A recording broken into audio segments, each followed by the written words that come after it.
Ben, what's the Aztec Safety online?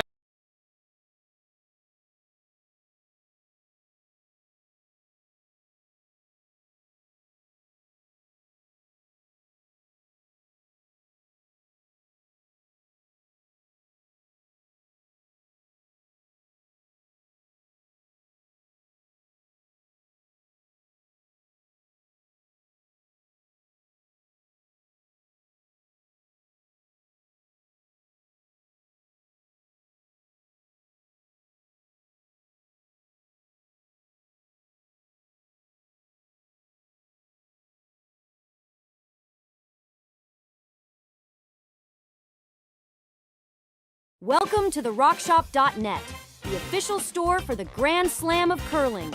Whether you're looking for the best hats, stylish clothing, fun toys, or unique accessories, the Rock Shop has it all. Shop online anytime at the RockShop.net for exclusive Grand Slam of curling gear, or come see us in person at your next event. The RockShop.net, where fans find their favorite curling gear. A very pleasant good evening, and to our folks across the ocean, Ohio, and welcome to Curling Zone for the Aly Jenkins Memorial Mixed Doubles from the Martensville Curling Club in Saskatchewan. We have this matchup here between Melissa Remeshylo and Dylan Derksen. They're throwing the Redstones. They're out of Martensville, and they are taking on Chiaki Matsumura and Yasumasa Tanida from Nagano and Hokkaido in Japan. I'm Dave Schmel. I'm joined by Jim Nix. Connor Sims is on the production. And Jim, I know it's your first draw with us so far today, but we've seen some great things thus far. Yeah, I bet you have. I did have a look at a little bit of the scores, a few of the scores and stuff, and it seems like a lot of close games and a lot of good teams here, as you told me earlier. It's you got a whole lot of the top teams in the world, so that always makes for good curling. This team from Japan, for example, number 7 in the world, but did lose their first game, Dave. So they got a little work to do. Yes, they did lose their first game against Nancy Martin and Steve Laycock.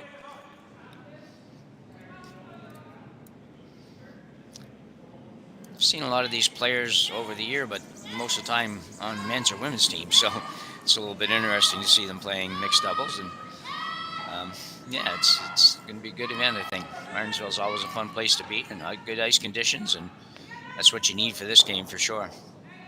See, that one did not clear the guard. Chaps it open there, just a touch. It is Matsumura and Tanida with the hammer here in the first end, throwing the yellows.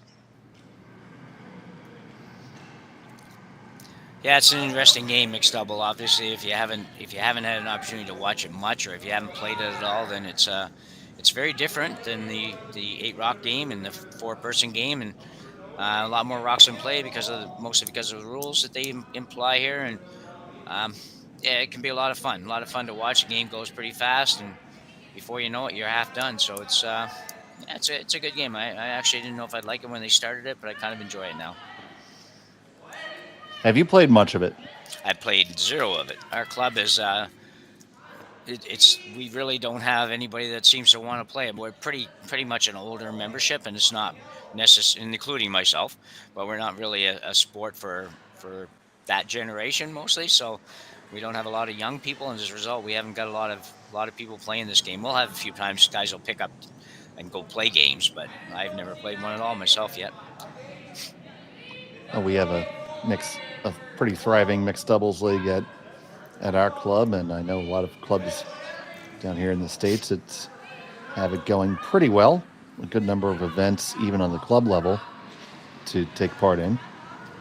Question on that, Dave. Are you, because this is one thing I don't know, like we talked when they brought this game out, it was sort of one of the selling points of the game was that, if you didn't have enough players for 4-person teams, then this gives an opportunity to a lot of people that wouldn't be playing otherwise. And do you see that at a club like yourself? Not so much at the club level, but it really comes into the international level, because instead of needing 2 full squads of 4 and two coaches and maybe an alternate for each team. 12 people have a critical mass for a competitive four-person program. Now, to have a international program, you really only need three people. The two players and the coach. Yeah, yeah, And that's really what's changed the game. I mean, you take a look, just taking a look at the world curling rankings, the second, number two ranked team is Estonia. And if you had said that Estonia would be the number two ranked in the world in a curling discipline 10 years ago, I don't think you would have said that, Jim. no, I don't, I'm pretty sure I wouldn't have said that. No, it's and I would I could have lost a lot of money betting on that against that actually at that time. So, yeah, it is interesting. I remember Hungary back a few years ago was the top team in the world, and yeah, it's very interesting for sure how that happens. I don't even know where all those people find a place to play and practice. So, more And power to them. right, and actually, of course, you can represent your country even if you're not living there, and just not too far. Here in the Mid-Atlantic area in the United States, the Puerto Rican Curling Federation's been put together. So has the Ukrainian Curling Federation, and Ukraine only competed at mixed doubles originally. Yeah, yeah. And I may be mistaken. Somebody might. Well, you know what? I'm probably mistaken, so I'm not going to let myself be corrected.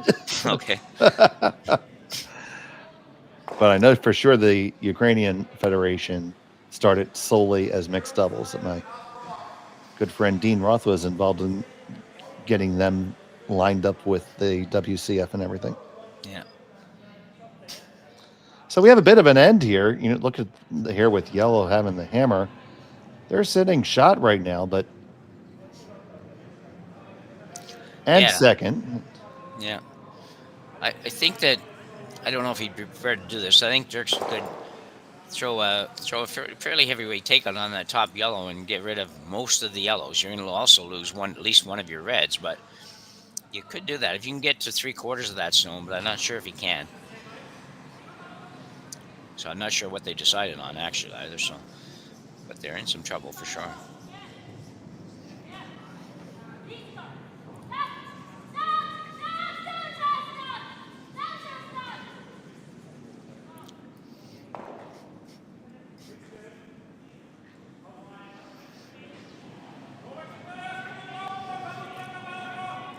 In some kind of run back, obviously, on one of the two in front. Firing away with this one is Dylan. It's going to go over the top of everything and just be a peel of the guard. Don't think you helped yourself too much there. No, I don't think so either.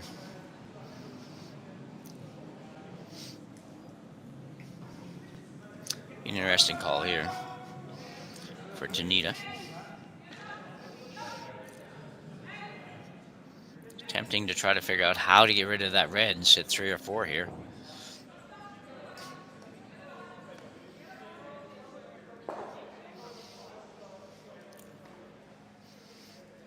Okay.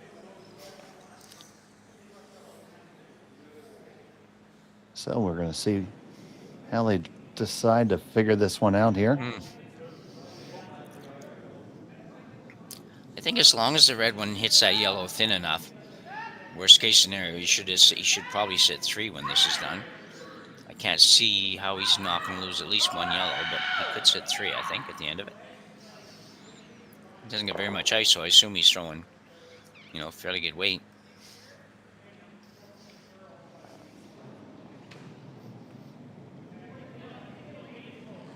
So here's Tanida.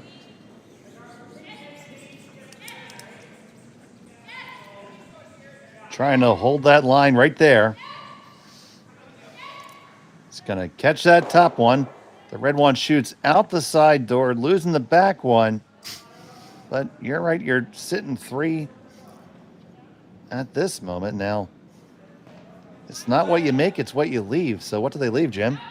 Well, certainly left a double on the yellows, a couple of different doubles. And I don't think the yellow on the center line at the top of the hat will jam on the outside red. So if it wouldn't, that's probably the easier double for her to make. And that would probably be what I go and take my chances. I'm going to sit right there if I make the double. So it's going to be a difficult 2.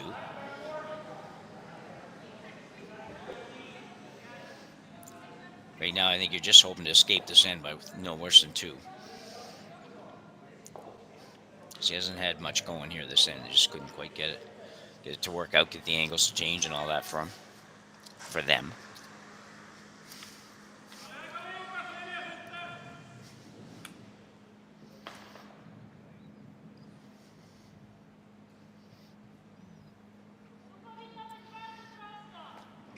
Her intern, I assume they're going for the 2 doubles that are the 2 rocks that are on the center line. So Remeshylo.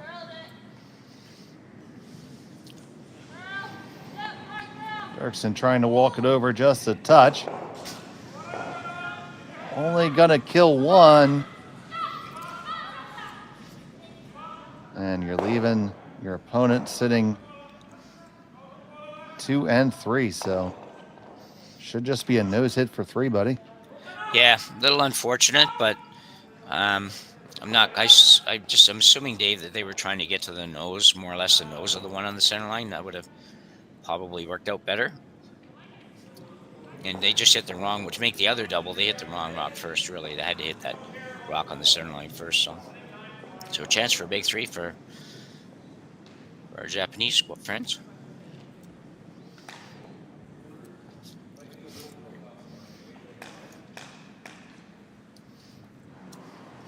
So Chiaki Matsumura settles into the hack.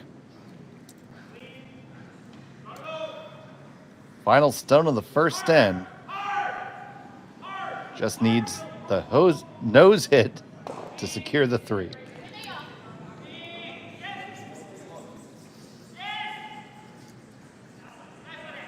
She hopped up to chase this one really quick, trying to hold the line. Looks like it's pretty good. Grazes the one in the back, but who cares? That's 1, 2, and 3.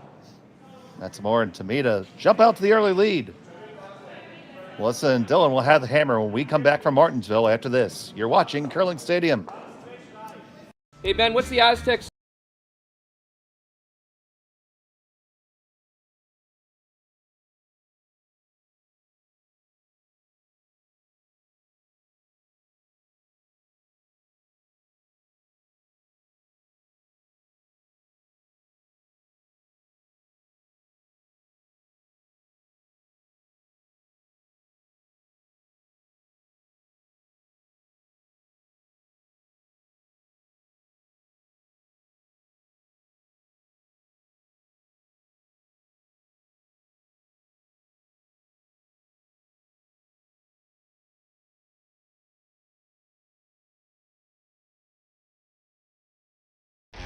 The 2025-2026 Grand Slam of Curling schedule is out, with big events happening all over Canada, like the Masters heading to London in September, the Tour Challenge from Nisku this October, the Canadian Open from Saskatchewan in December, and the Players' Championship from Steinbach coming in January. Early bird weekend and full event passes on sale now at gsoctickets.com. Let's rock. One yet? No. Hi, and welcome back to Martensville. A big 3 ended there for Matsumura and Tanida. Thank you so much for joining us here on Curling Stadium. Jim Nix on the commentary with me. I'm Dave Schmel, and Connor Sims making all the magic happening. And everybody watching us from across the sea, we see you there. I know it's very early, so Ohio and arigato gozaimasu for watching. We appreciate it very much. Yeah, big 3 to start the game for Matsumura and Tanida. Even in this game, we know that they can score a lot of points in this game, but 3's a pretty nice start. Pretty much controlled that end, Dave. I think they had the Remeshylo and Derksen did have a chance to get out of that with just a 2, but not the easiest double at the end of the day. They got caught in between them and only got rid of 1. So nice final shot, and all of a sudden 3's on the board.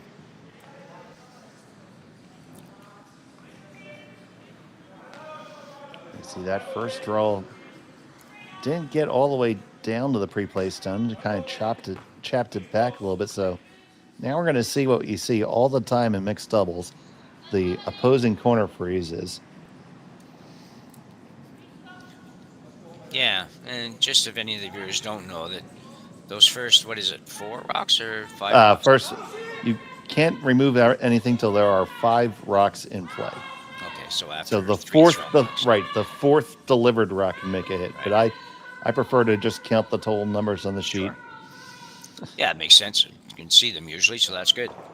Yeah, that's what I was going to say too. Is that they just you're actually, unlike the regular game, you are not able to remove anything, no matter where it is. So move it around, but you can't move it out of play. Which makes it really interesting if and when we come to the power play. Yeah. And then now usually you see that's the first pre-play stone. That's the team without hammer gets that center guard that's in around the 2 position. If you were to divide the guard area into 3 spots, a little deeper than that. Yeah. Give you a little more background on that. And then this team with the hammer has one that's placed on the back 4, which is a bit of a change because that initially when this game was designed, it was on the back of the button.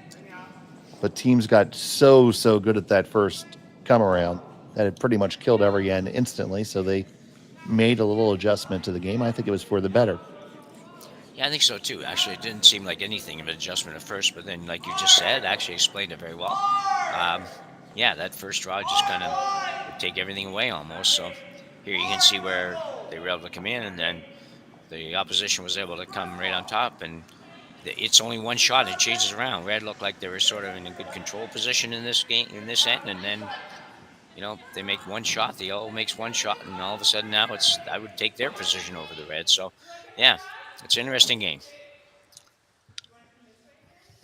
And the depth of the guard is also something that can be changed. There's really 9 official positions for them, 2 on either side, 3 on either side for the power line and power play, and 3 on the center line for those pre-place guards. And you can place a stone at the front of that position or the back of it. Now that's determined by the Bonspiel committee, usually or the officials in conjunction with the ice crew, based on how the ice is performing. Okay. The goal is, Jim, to make that first draw a skill shot, but not impossible. Yeah. So I would say a shot that they aim.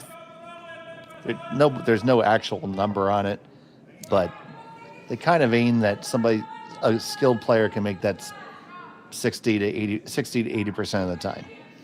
Yeah, and a really good indication here. It would seem like they have that guard in just about the right spot, because they came in and, with almost bury the rock behind that guard, and they could if they came a little lighter and worked it a little bit. So I would think that that guard in this case would be just about exactly where it should be.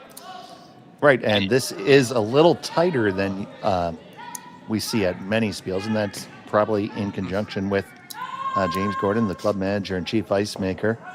You're just trying to make that decision, and based on how the ice is performing. Yeah. That's interesting. See, I didn't even know that either. So by the end of the year, I'm going to have this mixed doubles game down pretty good, except for playing it.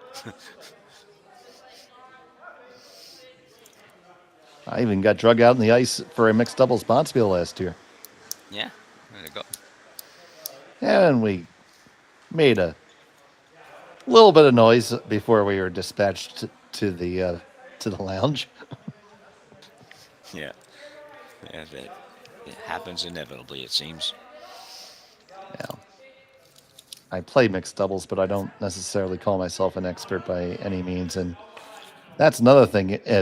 Playing this game really can bring up your skill set as a curler as you watch them still deliberate this, but it can really bring up your skill set in terms of getting the draw and getting those soft weights and those little taps figured out, because ultimately that translates tremendously to the 4-player game. Yeah. Well, we hear it quite often now when you're watching events, national and international events. and the announcers there quite often are frequently talking about, how so-and-so is playing a lot of mixed doubles, which is, just done nothing but help their game at the 4-player level. So, yeah. And you're selling it short. This is an international event, Jim. Yeah. Oh, sorry. Yeah. We have 6 of the 8 top 18 teams in the world here. Numbers 1, 4, 7, 12, 14, and 18 are amongst the field here of only 18 teams. Yeah, pretty impressive. I assume there must be.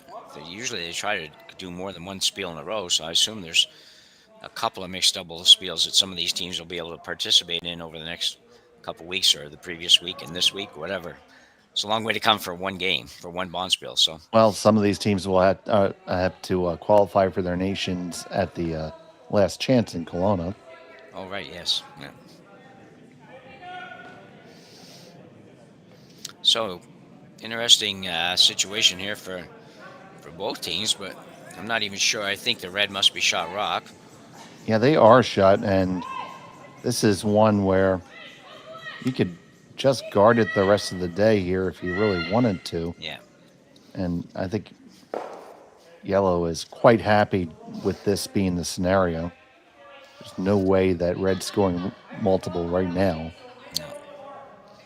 You could press the issue and try to get a steal, and I think they are going to try to come around there. You see the berm in the middle of the 8 and give just maybe back 4 weight. Yeah, I think there is a possibility of getting shot rock here with just a very, very light touch on the yellow. 2 rocks to move, but doesn't have to move very far, and I think you can actually move the red far enough to be shot rock here. Just got to be real careful you don't set up an easier opportunity for the red for Remeshylo and Derksen to get 2 or even score if you move one close. So Tanida is trying to keep this one moving. It's going to just be a straight guard, and that is perfectly fine. Yeah. This is almost a throwaway, I think. We got 3 rocks to come yet. 2 for. So we're probably not throwing it away yet, but man, it does not look pretty to try to score a second point for the red team. No, it does. It does not really. The only possible thing is I don't know if you could run that red guard that's above the U in Churchill, but yeah, you're going to lose a shoot. Your shot stone's going to go onto the back one then. Yeah. You're going to give up being shot. Yeah, and maybe in a big way. Possibly you could end up with yellow sitting more than 1 even. If you want to be sneaky, you throw a draw to the 12-foot on the right side as we're looking at the long shot. Yeah. And leave yourself something to throw a crosshouse on with your last. Yeah. Definitely a possibility. If you put it in the right spot, it might be very difficult for the opposition to use as well, but I don't know. This is really tough.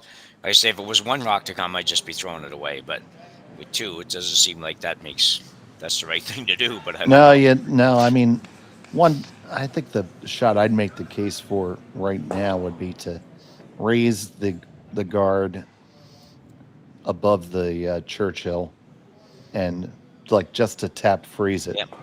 Yeah. And then see maybe if the angles look better. If you can, but asking somebody to make a 10-foot tap corner freeze, that's tough. Yeah, it's mean. It is mean. Yeah. I think that's why Jason said he must be a skip. Yeah. This one's going to overcurl, I think, unless they're playing a different shot. Well, they may just be guarding that yellow run, because that is a danger for them. So they're going to guard the guard, which I think is quite sensible. Just talking about being mean, if they want to be mean, they run that yellow in. If they could ever get to it, your red goes flying, and you're going to be throwing your last against probably 3. Yeah, this is kind of a perfect description of where you don't want to be when you have a hammer in an end.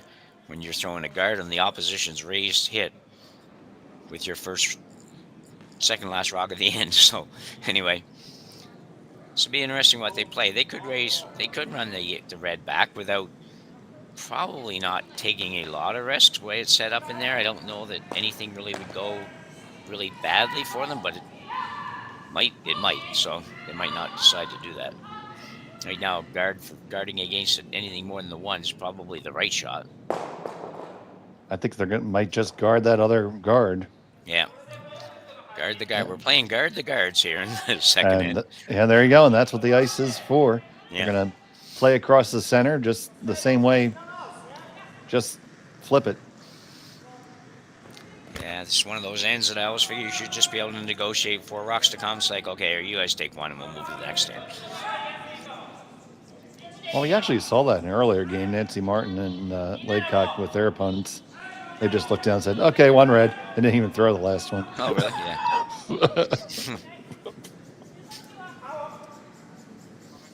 Should probably do the trick. So we have guards on guards on guards on guards. We have accomplished our goal of having every rock in play. How would you say that in French? On guard?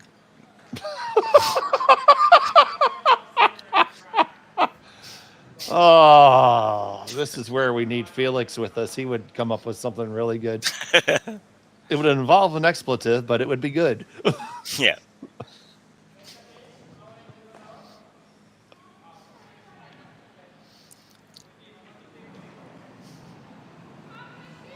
Oh, God.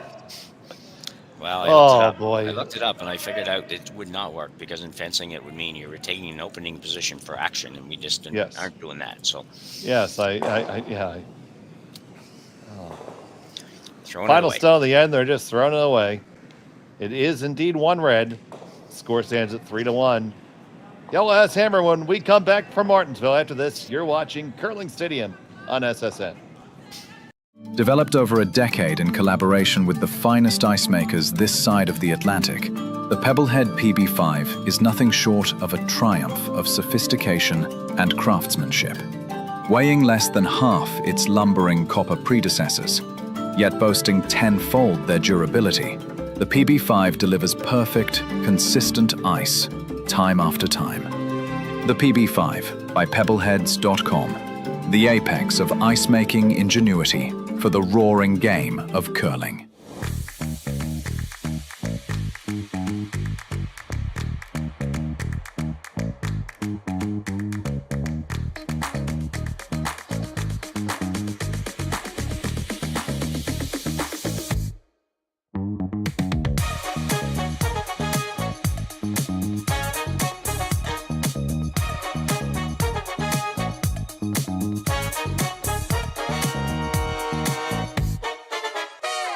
For over 20 years, the Sandra Schmirler Foundation has granted more than $9 million to hospitals across Canada for life-saving equipment for premature and critically ill babies. In the past 4 years alone, $4 million has been granted thanks to the curling community's incredible generosity. The need continues year-round, and with your help, we can ensure every baby has the chance to grow up and become a champion, just like Sandra.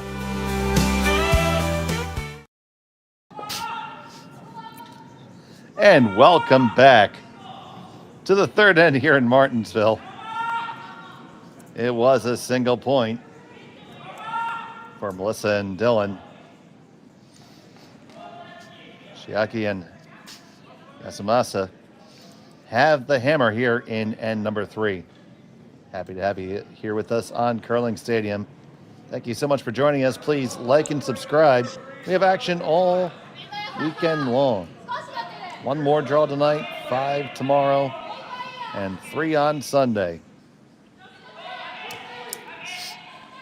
Please subscribe on YouTube. It will keep you updated on everything. Now, this one is coming really close to the one on the top 4. You want to get there and just freeze.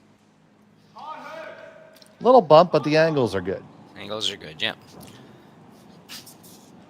Yeah, a little unfortunate, a little odd in the last game for Remeshylo and Derksen, where they were, they only scored one, but they really never had an opportunity. They almost had to play defense for the last half of the end or more just to make sure that their single rock didn't get removed. So it would have been a bit of frustrating end for the red team.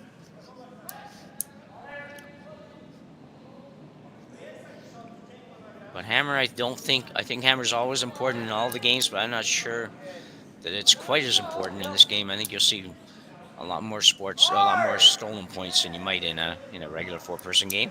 I stand to be corrected if somebody wants to correct me on that, but it feels like it would be that way. Well, you can stand or sit all you like because you are correct.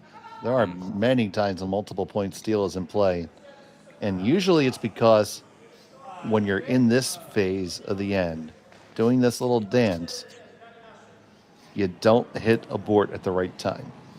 Yeah. And that's where you get the 5s and you say how tough it is to get an 8-ender, but we see 6-enders way more often than you would think in doubles. Like, we don't stop to take a picture of a 6-ender. It just happens. Yeah. Speaking of abort, that's what you see here. Team Mets, they're going to play a little defense here. They're sitting pretty good in the house, but yeah, that stagger behind is not exactly what they're looking to do. So Tanida will execute the double peel. They're going to sweep it off to be a nice corner guard as well.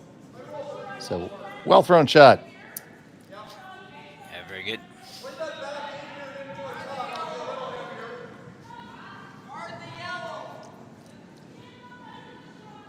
Gotta be really careful if you're going to try to guard that with one rock. It could be difficult.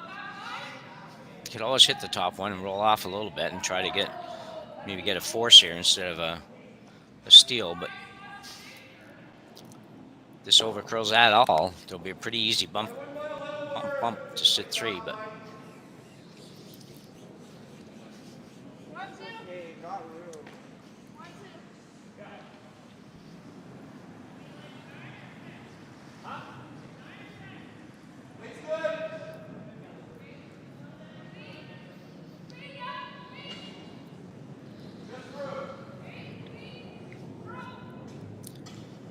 pretty darn good. You can get to it, but I would think since they peeled the last shot, they may well peel this shot. Absolutely, and see all the commentary in the chat, and want to thank you so much for joining us. I know it's quite early over in Japan right now, so thank you for enjoying your morning coffee with us.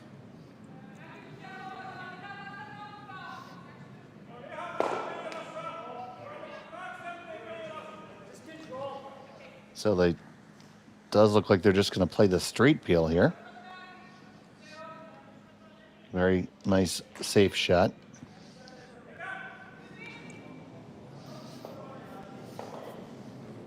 So they are really in good position in the house, Jim.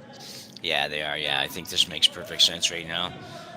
A lot of pressure on Remeshylo and Derksen here to make a perfect guard every time. It's just, like I said, his last shot or this shot just curls another 3 inches. Then they have a chance to go right after it.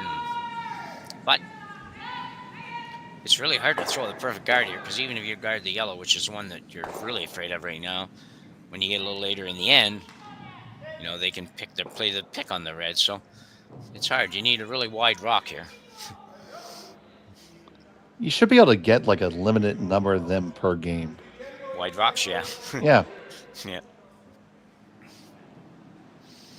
That'll be the next big thing. People will be out there with calipers measuring the rocks.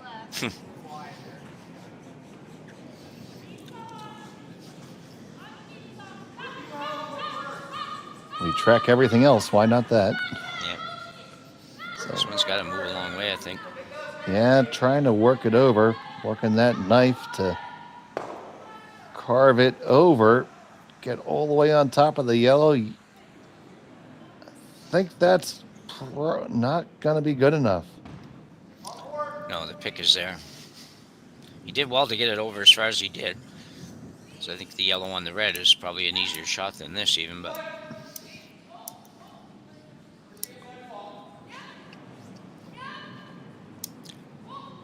when we played the Scots on the outdoor on Dow's Lake in Ottawa, Ontario, way back in the 80s, Dave, the Scots brought their own stones with them, and they weren't all the same size. You know, they were, some of them were a little bit bigger, some were quite a bit smaller. It was very interesting. Didn't matter because we couldn't even, they could get it there, we couldn't. They had different rocks on the bottom, and our rocks, curling stones wouldn't go, so they didn't need to take advantage of those different size rocks. But it was funny.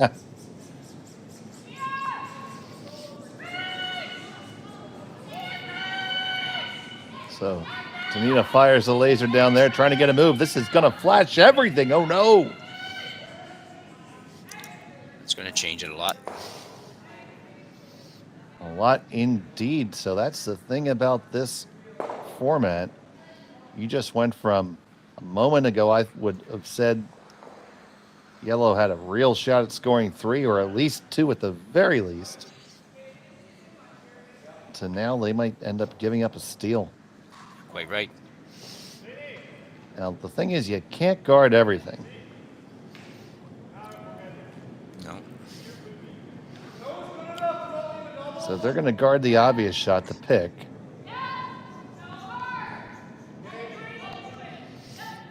Yeah, and it's going to leave a run back, I guess, and if they want to play it or...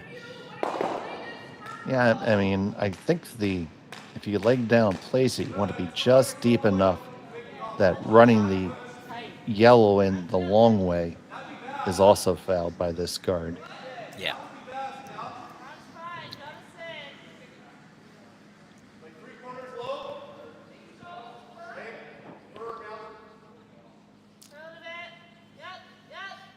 And this one is going to cover the straight pick. So now let's pick your poison here. 2 ways to do it. That weighs for 3. And either of the others are for 2. Which one are you picking, Jim? Well, I'm probably going to pick, I'm actually going to probably pick the other one. I'm going to pick the yellow because I think it's my rock on going in, and I like that idea better, but I do think this is probably the easier shot. And I just, I don't know this is only going to be for 1, possibly, because you have to hit it in the exact right spot. But so I'm going to probably play the harder one. I'm probably going to play the outside yellow. Go for the gusto. Figure if I make it, I'm getting 2 or 3. This way I might get 2, but I may not. So Chiaki Matsumura, final stone of the third end. Hops up quickly to chase it and on the brush. Looking to run the red onto the yellow, pick out the red and stick it. And there you go, you get 2. A hard-earned deuce for Matsumura and Tanida. Take another look at that, Jim. Yeah, great shot here by Matsumura. It's, lets it go. It has to jump up right away because it was maybe a little bit tight out of her hand. She gets there time to get a little bit of sweeping in, not much, but a little bit, and doesn't hit a lot of that back one, but hits it perfect to turn it into a 2-ender and not just a single. So well done. They have a 4-stone lead, and we'll be back from Martensville after this. Hey, Ben, what's the Aztec safety?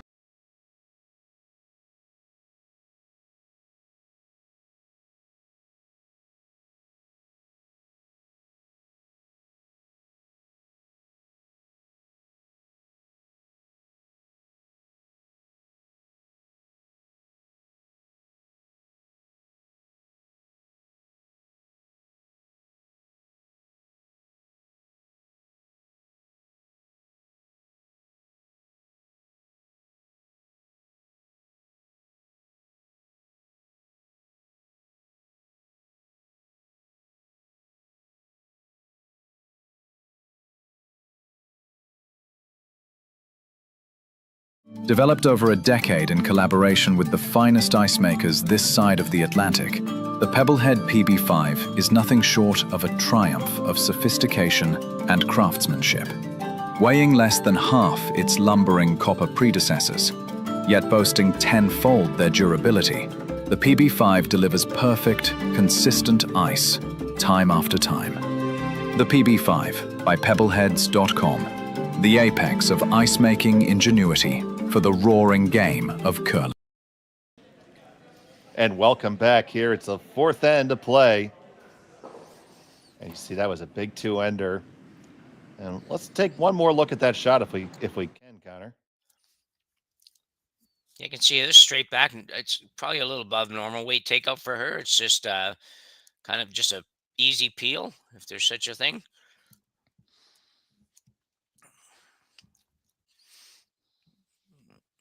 It's not easy to chase that rock and then get into a sweep mode, and she does just perfectly. Taking a big lead into the number 4.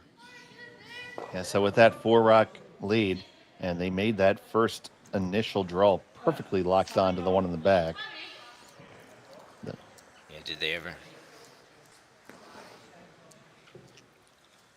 The hardest part about that now is it's 2 shots to get into a good position. You can get it in there and tap it back, and the yellow taps the other red, but you know that's kind of all you're getting until you find another way to have another shot at it. And that's hard to do. There's not a lot of rocks.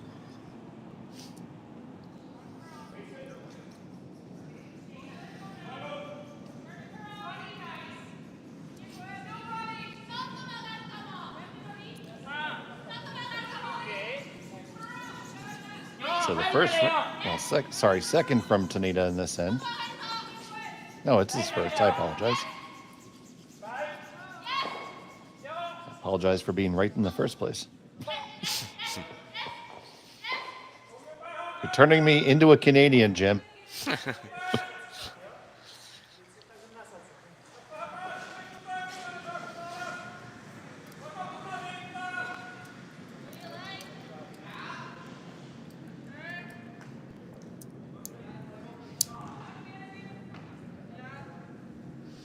So you see them taking a look here. They don't want to abort right now because they need the rocks in play.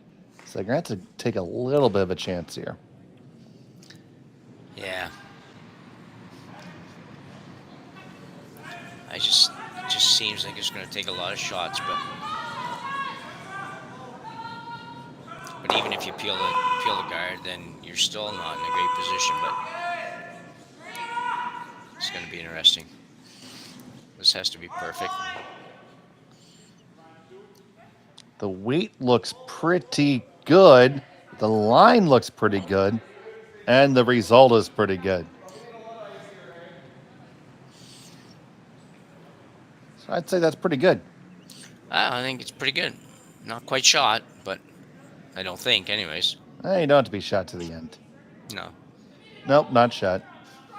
It's top nose and shot stone is bottom nostril. So not going to get overly greedy here. Just hit it right on the nose, I guess, and be in a pretty good spot for you. That's a good shot by Derksen, though. I think that was about as good as you could do out of that.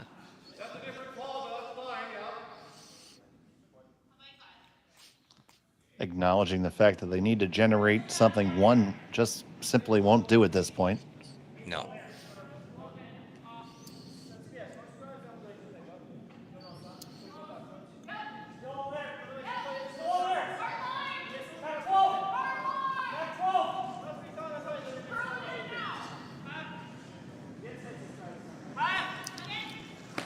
So Tanida.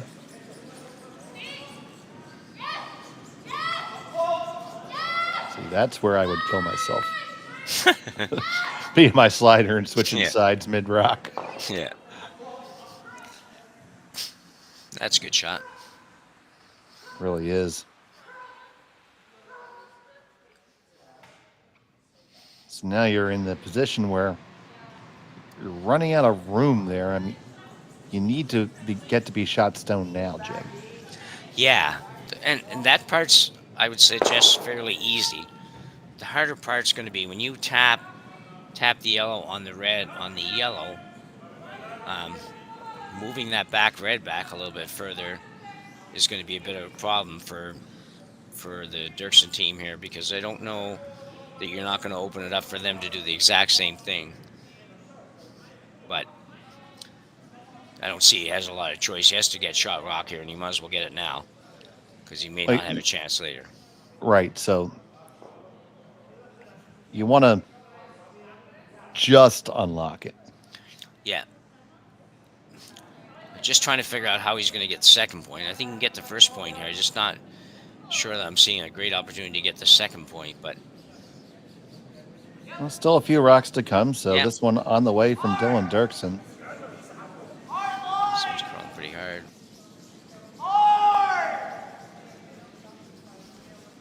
And it curled really hard, and it's on that guard. Good job of staying with it to leave it in something to use as an angle Yeah. later. Probably just a little light, I think, Dave. I know he didn't want to bump it real hard, but, that was probably needed a little bit more than that to keep it straighter. But it was a good effort.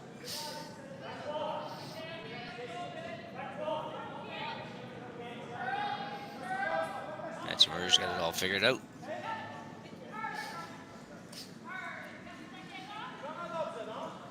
So interesting when the Europeans and everybody started playing a little bit more over here, and we saw them more. And for a few years, technically they were very good, but understanding angles in the game and what was going on sometimes was a little bit weaker. But not anymore. Like they don't, this is pretty darn good on the strategy side of things, whether that be the Asian teams, the European teams, or whatever. So I think it's a different game for sure.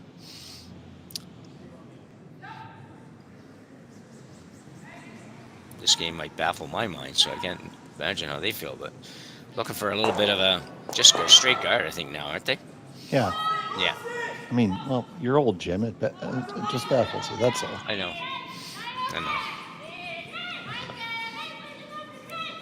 I want to be like you when I grow up. Short.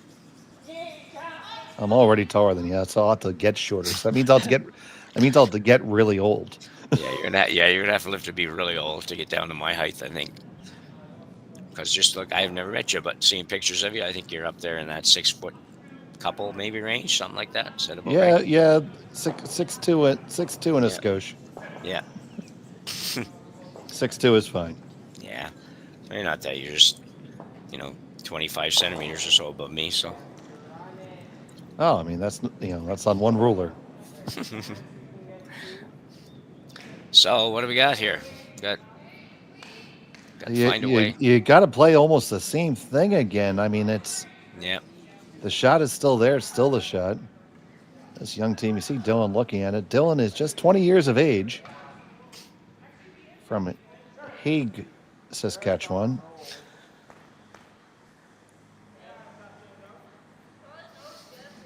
Well, I think you're right. You got to right now. You love to keep thinking about 2, but right about now, you got to figure out how you're going to score 1. If you don't score 1 right now, the game's over. Yeah. You're never really out of it in mixed doubles, but you're starting to get out of it. Yeah, you're getting close, especially when you're playing a team that is way up there in the rankings, world rankings. So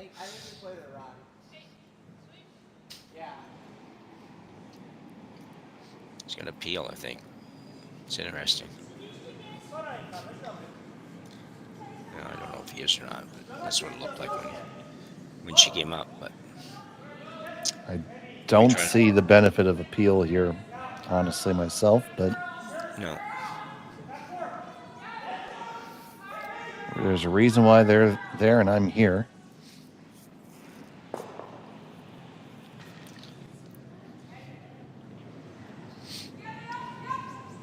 He's probably maybe trying to run this straight back, but and that would work, but just seems like the other shot might be easier. Just close though. Well, they did rattle around. They did not get shot stone out of it.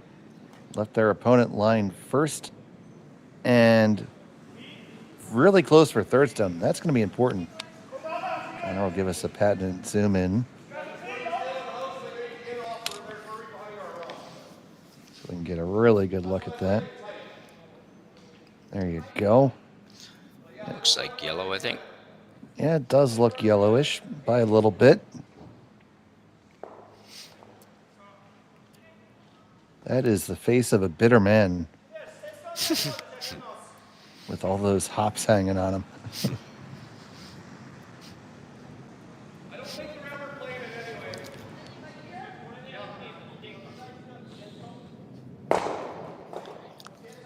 So looking here, I mean, you could, intern draw is certainly there. Plenty of room on that side. The simple all day answer is just kill that red that they're standing in front of. Yeah.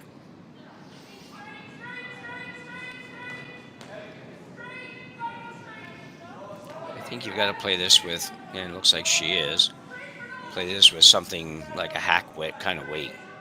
Maybe hack a board or something. You don't want to go down there and, you know, throw a high-hard one, just pick your yellow off the top, and all of a sudden they've got maybe a chance for a multiple score. I don't know for sure the angles are real good for that, but certainly get rid of a couple of rocks. It's just a matter of whether you're stayed. So I don't think she's throwing this real hard, but I like this shot. She could have went in turn because they will have the in turn draw to the button, but that's not easy either. She hops up to brush this one immediately. It is curling right off her hand. Can she hold it and get past the guard? No, it's on it. Oh my goodness. Question now, Jim, is there a shot for more than 2? Yeah, I'm not seeing it, Dave. I think they got fortunate there that the yellow one actually just went in and bit the top of the 4-foot, so they're now sitting 2, 3, 4. So it becomes, to get more than 2 would be difficult, but 2 is definitely there, which I would not have thought that was going to happen a few minutes ago either. So to make 2 is just throwing a heavy draw, like maybe bottom hops weight. Yeah, that's about right.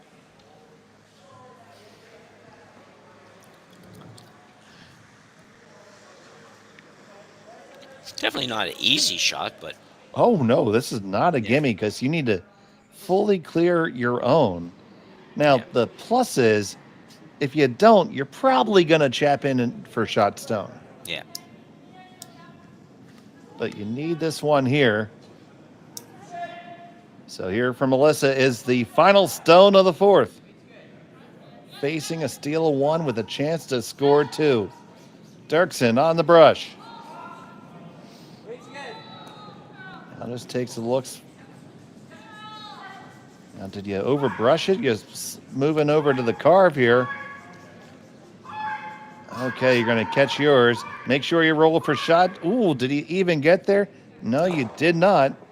It's another steal of 1. Make that 6-1 in favor of Matsumura and Tanida. We'll be back on Curling Stadium after this. For over 20 years, the Sandra Schmirler Foundation has granted more than $9 million to hospitals across Canada for life-saving equipment for premature and critically ill babies. In the past 4 years alone, $4 million has been granted thanks to the curling community's incredible generosity. The need continues year-round, and with your help, we can ensure every baby has the chance to grow up and become a champion, just like Sandra.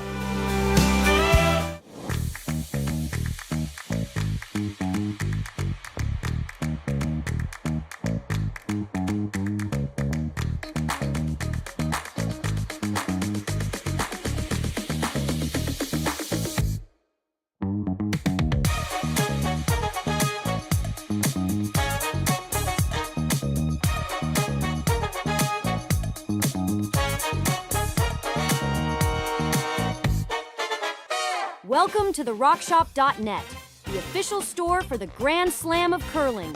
Whether you're looking for the best hats, stylish clothing, fun toys, or unique accessories, the Rock Shop has it all. Shop online anytime at therockshop.net for exclusive Grand Slam of curling gear, or come see us in person at your next event. TheRockShop.net, where fans find their favorite curling gear.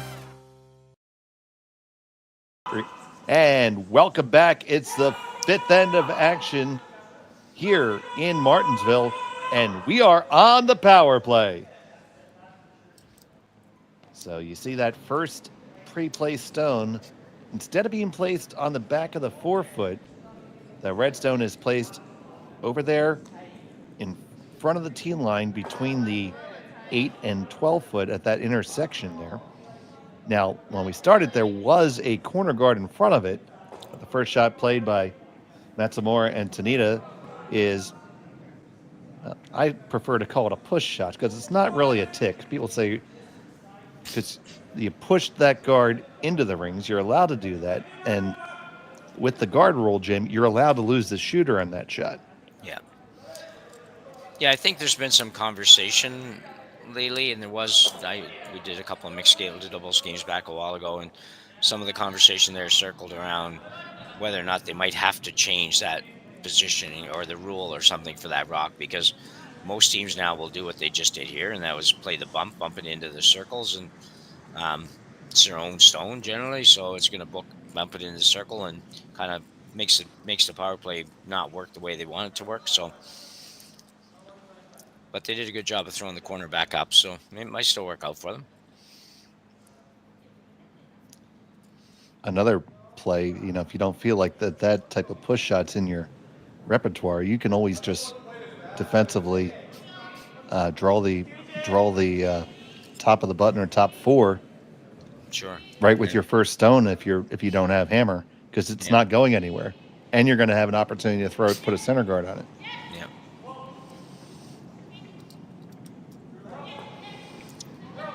I do find that club level players tend to overthink the power play. I see a lot of steals and power plays at our club.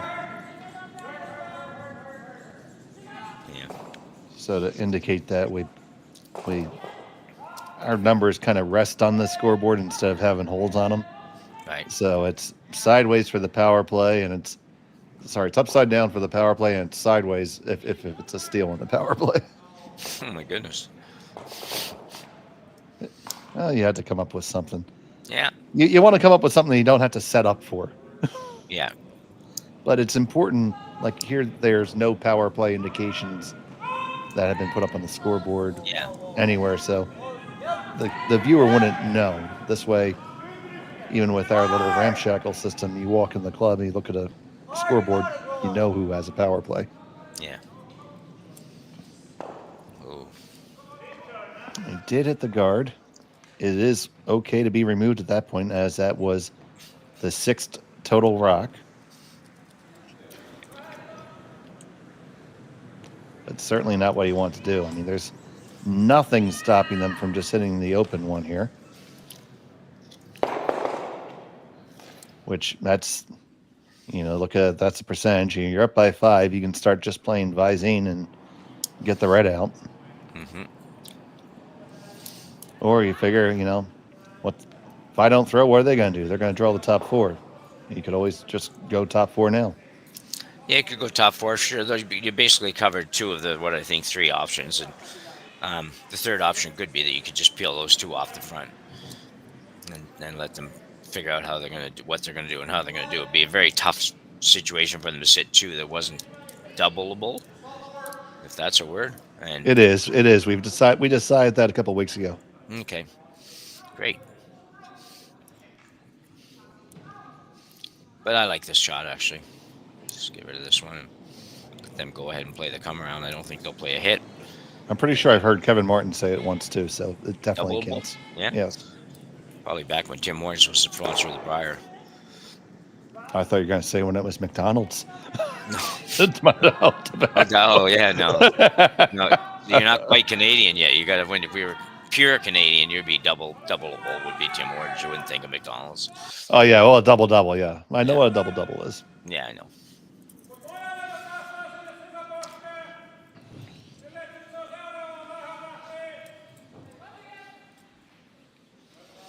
But they were very harsh on Jeopardy the other day. They asked them for what a double-double was, and the person who surprisingly knew that kind of what it was, she said 2 milks and 2 sugars. It's actually 2 cream and 2 sugars. So. Oh, yeah. It's extra. Yeah. That was mean. I thought, well, I'd give her the milk cream. Who cares? Well, yeah, at Dunkin' Donuts, you just say extra. Oh, is that right? Yeah. Mm-hmm. Oh, okay. And does Timmy's use cream as opposed to half and half? Yeah, they As use Dunkin' cream, does. Yeah. They use 18% cream, actually. It's, Yeah, so does Dunkin'. Yeah. That's why these coffees are good. Yeah. Secret to everything in the restaurant business. Put more fat in it. Your dish doesn't taste good. Put a stick of butter in. You ever worked in a kitchen, you realize how much butter actually goes into things. But you put that butter in at the end, that's when the flavor comes out. Yeah. Actually, since we have a team member here from Hokkaido, oh my goodness, I had the best bowl of ramen in Sapporo, miso butter corn ramen. Give me a corn emoji or a butter emoji in the chat if you like yourself a good miso butter corn ramen. It is fantastic. Such a rich broth, full of umami, and just the corn and they put a pat of butter on it, and it just brings it all together. And ramen's a noodle, they take it, is it? Yes. I don't know that, yeah. I thought it was, but...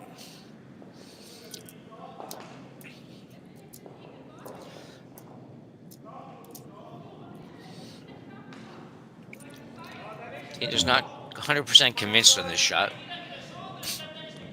I'm convinced I want some ramen now. DoorDash. Yeah, I don't have the ingredients to make it. And the closest DoorDashable, we're going to make that a word too, ramen shop really isn't good. Skip it then. Yeah. I was amazed at how many meals are done that way. I just it talks to my daughter one time because we used to pay for whatever, and she's like, "Oh my God, you use what is it? Something Eats, whatever that is." Yeah, Uber Eats. Yeah. Uber Eats, So it looks like they're electing to peel the middle guards here. They went with option 3. Bang, bang, bang. Put a couple more in the corner. Well, opportunity here for Team Remeshylo Derksen. I like the little hit flop behind the corner. Yeah, the flop behind the corner, absolutely. So 2 is the absolute minimum you want to get with your power play. Yeah.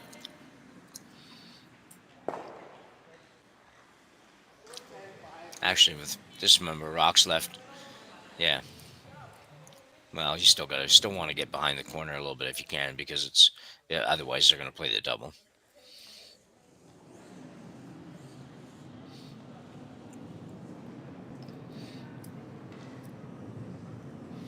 Now, for ramen to be good, Jim, it has to have very fresh ingredients. And obviously, when I was able to visit Japan, I was in Hog's Heaven. But here it's a little bit tougher to find because you need a place that does sufficient volume that they have enough good stuff. Yeah.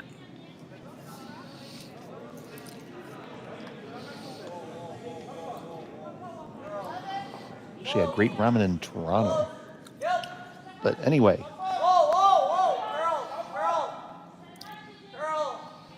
This is going to get there. They're not going to get much of a roll or any. And, well, to quote the great Jim Nix, they might be doubleable. Yeah. Doubleable. Yeah. Worth a go, anyways. It's not a gimme for sure. They're far enough apart that it's not super easy. That's a shot I would call for myself. So if I would call for myself, it should be easy for them. Okay. That's a good way to look at it.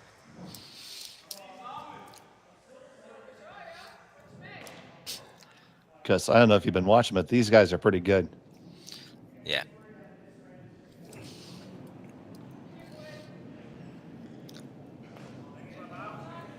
Oh, she's throwing out turn at this. That's interesting. Out turn, planning on it backing up a little bit. You haven't got a sweeper for this, so well, other than the 5 or 6 whacks you're going to get in yourself, but she got 17 whacks in and just comes up to it. Just wasn't able to get enough action. yeah.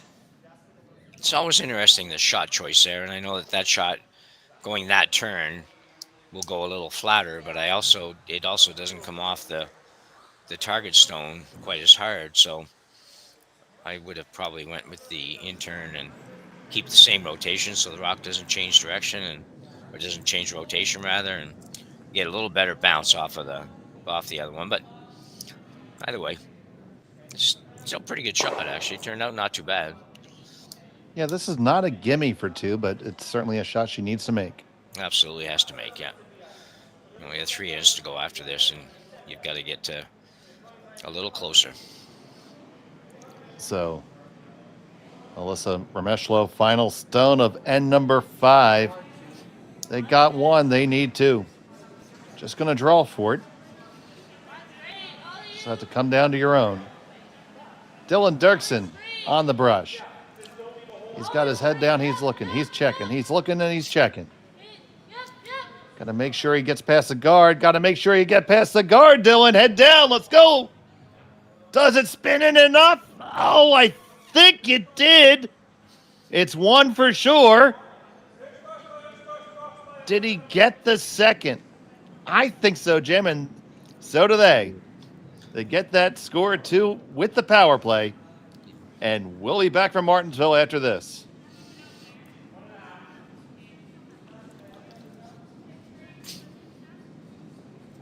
Hey, Ben, what's the Aztec?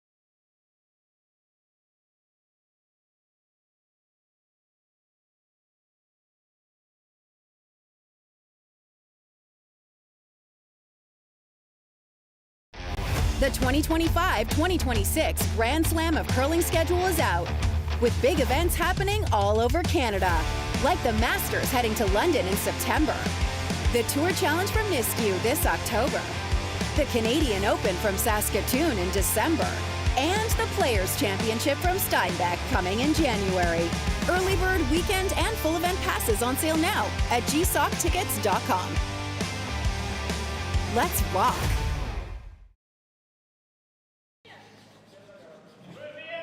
And welcome back. And we are on the power play again. And that turned out it was just a single point. So we thought it was 2, but then we saw Dylan kick it off with disgust. And it turned out to only be a single. And you see the defensive power play being used here. And that first stone, they attempted to put up a center guard, and it was hogged. Yeah, everything going wrong for Remeshylo and Derksen here, just in the space of the last 2 shots. Dylan worked really hard to make that last one. He was just so close. I mean, he went wall to wall with the broom, and it just didn't spin quite hard enough off the other one to score. And then the hog rock here is just, it's just might not be your day when that kind of stuff happens. That's insult. Yeah, that's insult to injury.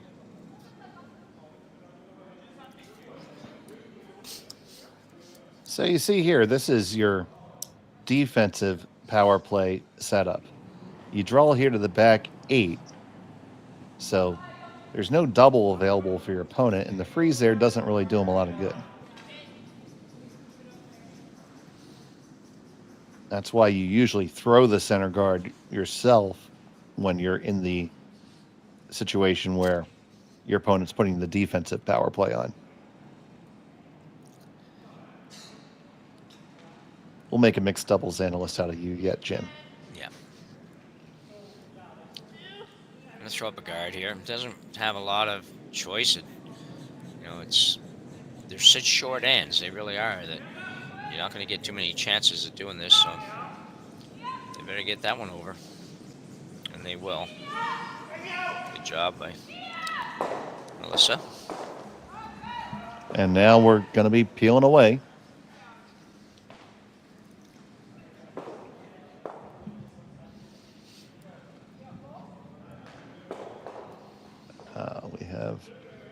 ramen related comments in the chat.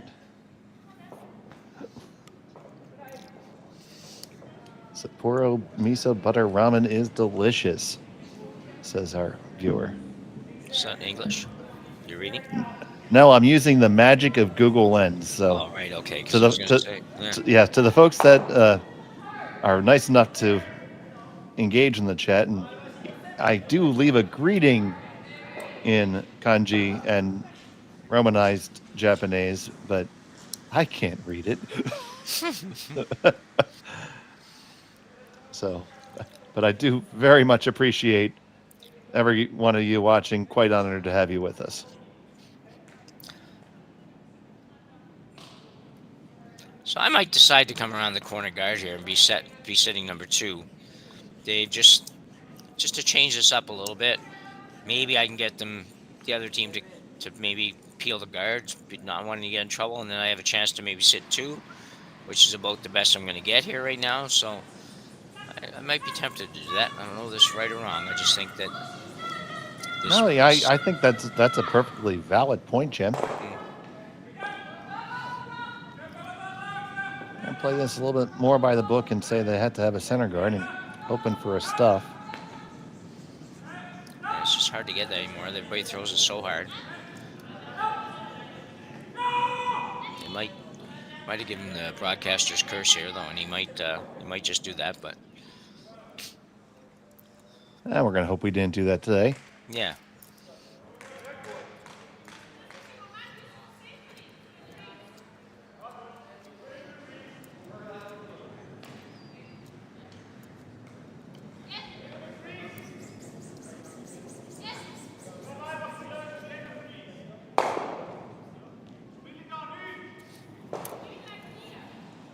Oh, that clipped nicely.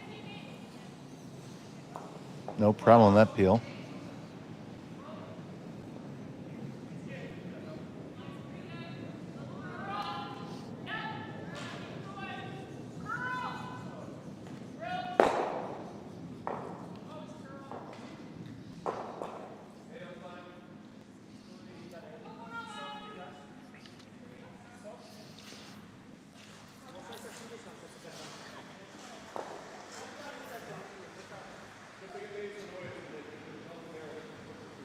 So here's Derksen.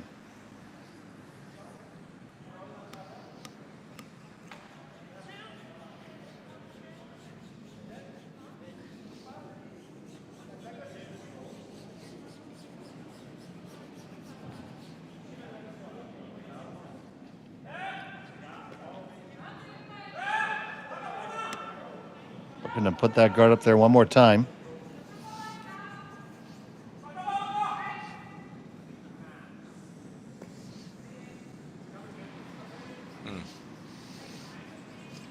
And here comes the peel again.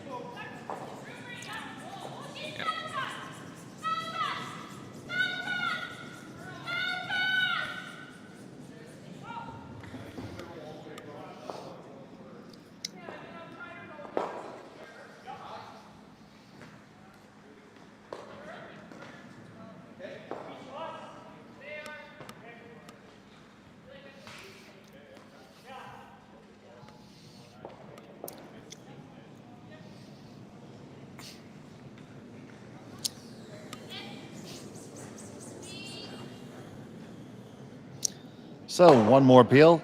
There it is. As we keep on riding the shampoo train.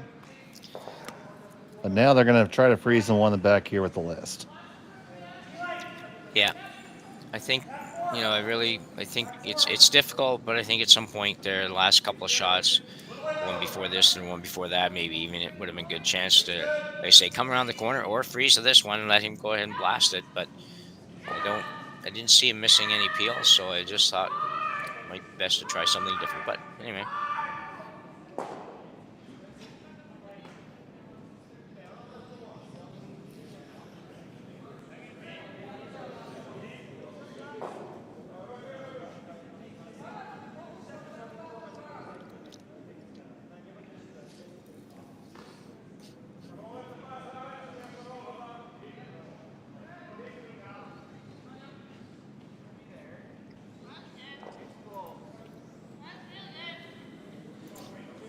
So this is a shot you gotta make well.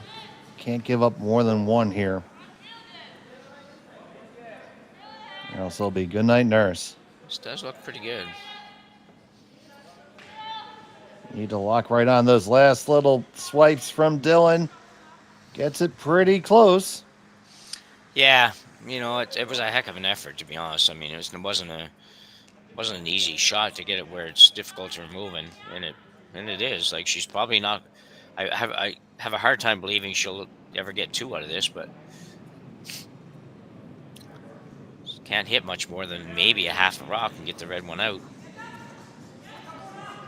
Maybe if she just picks a clean day, that might be a possibility. I think that's the way that they're looking to do it. Pick it clean and get it, but I mean, it's just as easy to draw down, take one. I mean, yeah, probably close to handshakes either way. Yeah. And to our viewers from across the sea, we will have a Japanese language commentary on the next draw on our curling zone. So excited to have that as part of our offering on Select Broadcast. Final stone in the end. They clip it, get it all the way across, and it will just be that single point. So it's a 7-2 lead. Red has some work to do when we come back. You're watching Curling Stadium. Developed over a decade in collaboration with the finest ice makers this side of the Atlantic, the Pebblehead PB5 is nothing short of a triumph of sophistication and craftsmanship. Weighing less than half its lumbering copper predecessors, yet boasting tenfold their durability, the PB5 delivers perfect, consistent ice, time after time.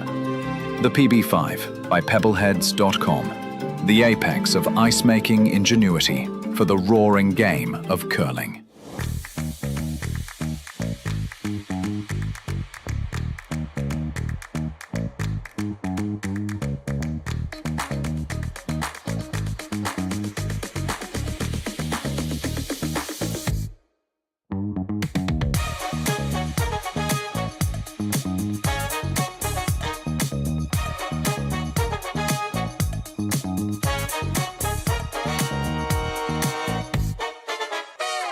For over 20 years, the Sandra Schmirler Foundation has granted more than $9 million to hospitals across Canada for life-saving equipment for premature and critically ill babies. In the past 4 years alone, $4 million has been granted thanks to the curling community's incredible generosity. The need continues year-round, and with your help, we can ensure every baby has the chance to grow up and become a champion, just like Sandra. And welcome back. It's a 5-point lead. And there's a lot of work here for Remeshylo and Derksen because Matsumura and Tanida have been dictating the pace of action here at the Aly Jenkins Memorial Mixed Doubles from Martensville. I'm Dave Schmel. He's Jim Nix. Connor Sims is on our production. And we're so happy to have all of you here with us.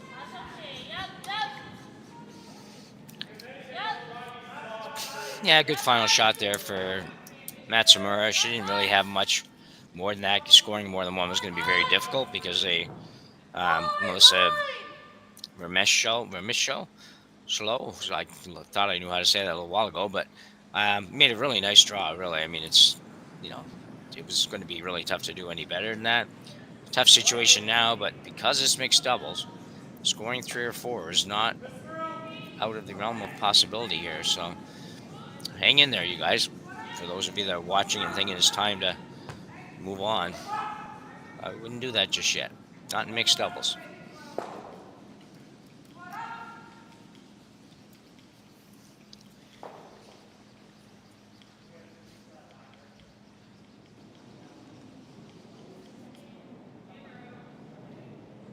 So here's Tanida.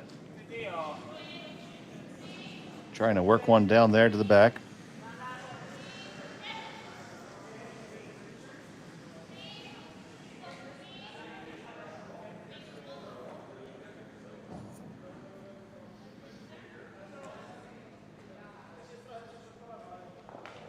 This one just a touch too heavy, so first opening that's really been available for Remeshylo and Derksen thus far.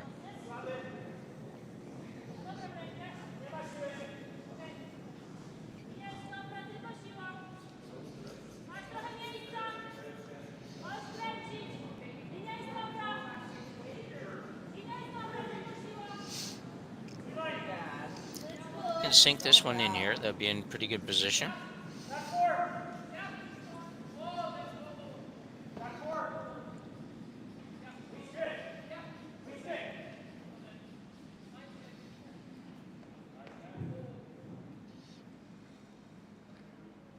And just a touch heavy as well.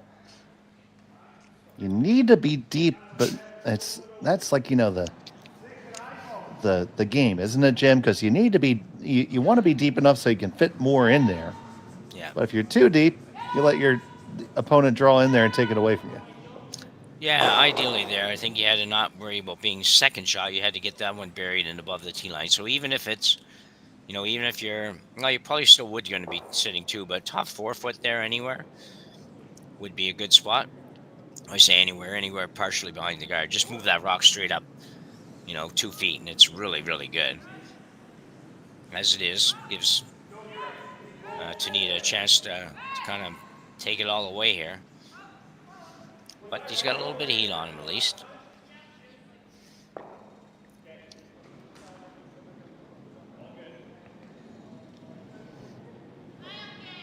So here's Tanida.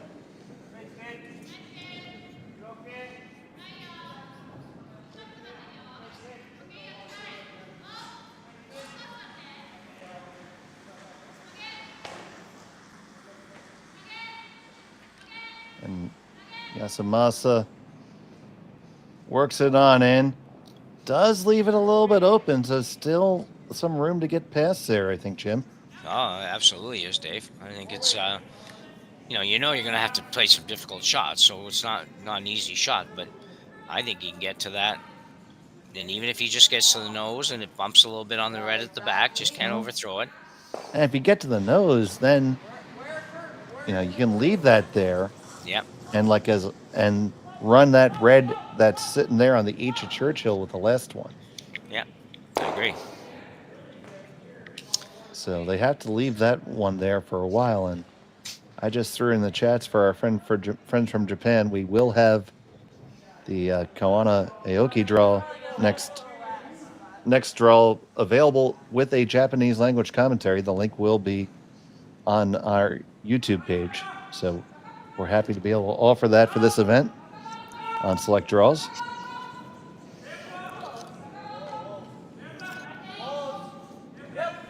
Although, I'll miss you guys. I still, you know, hope you listen to me too. This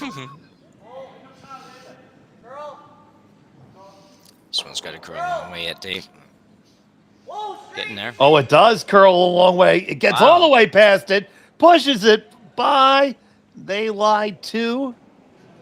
So they are first, second, although, yeah, I'm not as sure about myself as I was a minute ago. No, it's definitely second. Yeah. First, second, and fourth. That was a pistol, Jim. That was a tremendous shot. You'll watch her just on the carve here. Like, she moved this rock like way more than I thought she'd ever be able to move it here at the end. What's it going? And I would have figured she's got to get a little more in front of the rock, but perfect shot. A great sweeping job. Nice throw, but a great sweeping job. So do us a favor and like and subscribe like the feeds and subscribe to Curling Zone if you haven't already. Trying to innovate our coverage as much as we possibly can and respond to our loyal fans as much as we can. So now you see Tanida identifying that as the danger stone, which it is. So they can. You're gonna hit it though. That's pretty risky. Well, you can slash it off and score it and get rid of 2 reds, but all your opponent's rocks are going to be behind the tee line. I guess that's the saving grace there. You could freeze one down on either turn with the last one. Yeah, interesting. It's, I mean, you could, theoretically, you just could guard that rock up and make it very difficult for the other team to score more than probably 2, which isn't really enough. Anyway, here we go. We'll see what happens.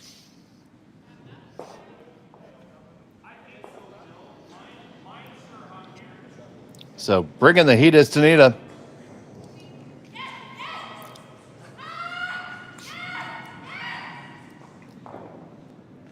And it's too narrow and it wrecks on the guard. Oh my goodness.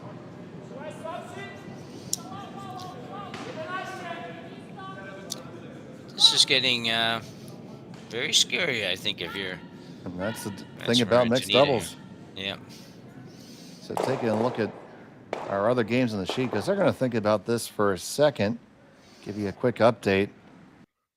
It's tied between Pare and Rios against the team from Polczek from Poland of Walczek and Augustinek.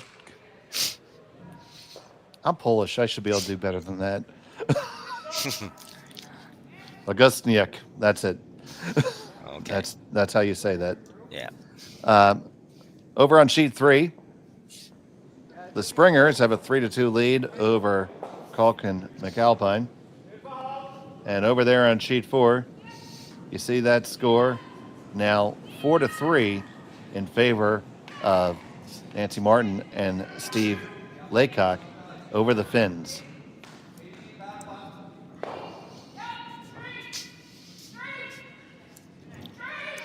It's a lot easier pan shot for Connor than it is at Saville.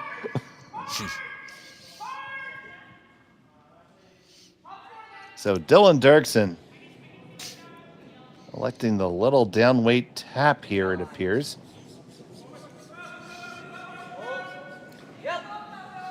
Want to do this and tap to lie 3 now.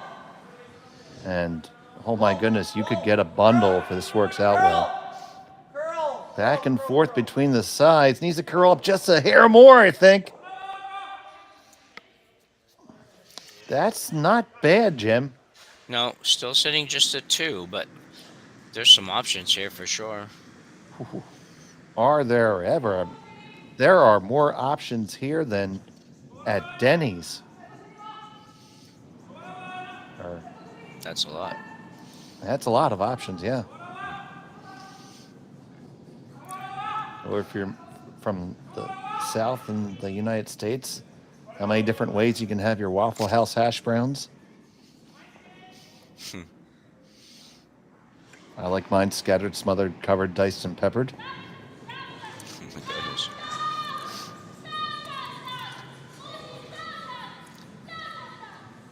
Went to Florida with my mom and dad one time when they had to talk them into going because Dad never really saw the point in going somewhere warm in the winter. He loved the hockey rink and the curling rink and everything else. Finally went, and he when he came home, he was he would have been joined the president of the Waffle House fan club. He was just like, thought it was the greatest thing ever. I think more because of the way they holler out the orders and all that kind of stuff at the Waffle House. You wonder how they ever keep it straight.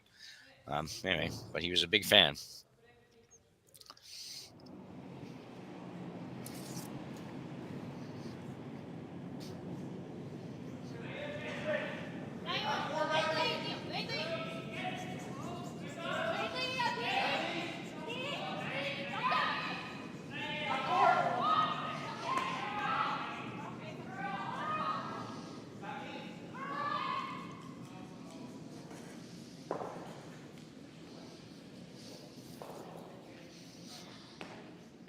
Okay, so it rolls over there. It's still 2 for red at this moment. How do you make that into 5? Because that's what they're thinking. To make it into 5, I think he's got to, and I don't know if there's enough room, but there might be. He has to hit that yellow really, really, really thin. Like just off the top of the eye there on the logo. Hit it really thin, go across and take out the yellow. Or he can come down here on the out turn, probably hit the yellow, probably maybe turn it into a 3-hander, but that's about all, I think. I don't know if that's enough, so.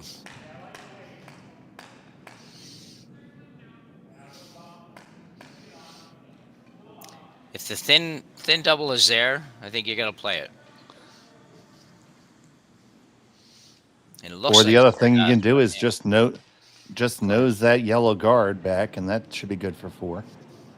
Straight back? Mm-hmm. Yep. Yeah, because it's going to go right on the yellow. And yeah, it should be Dave. I agree.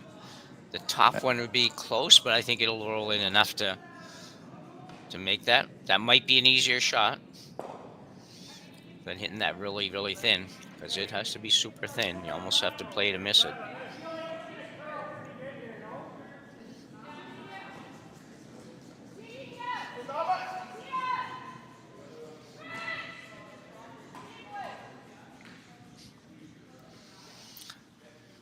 Having a hard look at this. Big shot, big opportunity. Just That not easy. that seems to be the only shot that goes almost easily.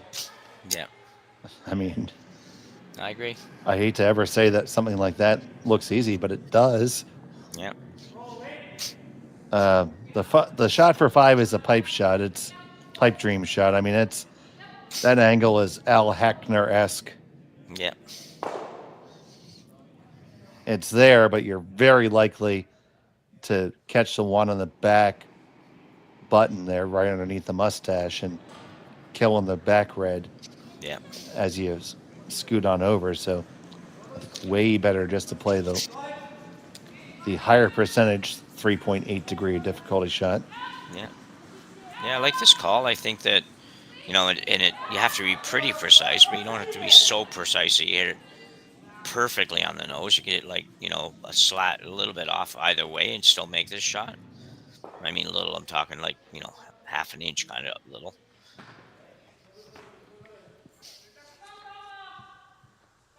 So for Melissa and Dylan, this is the shot they need to stay in this game. Final stone of the 7th end. Throwing it nice and easy. Little doesn't have to move things a mile. Dylan on it hard for the line. He's got his head down here, trying to hold it. Now it's off. Really, really close. Needs to curl up just a hair more. On it, push it back. Do they all count? I believe they do. That is for sure 1, 2, 3. And is it 4? Really, really close, but 3 all day. Let's see what they figure out here. So they're going to remove the stones that they agree on. We know those 2 are good. We know that one's good. So is it the one on the chinny chin chin or the one on the eyebrow?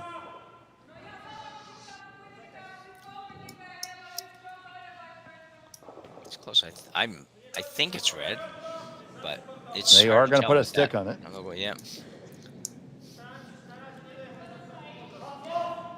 Oh, fine shot, well executed there for sure. And turns out the down weight was very important to make sure things didn't move around. So there you see the look at it. I think it's red, Jim. I'm with you.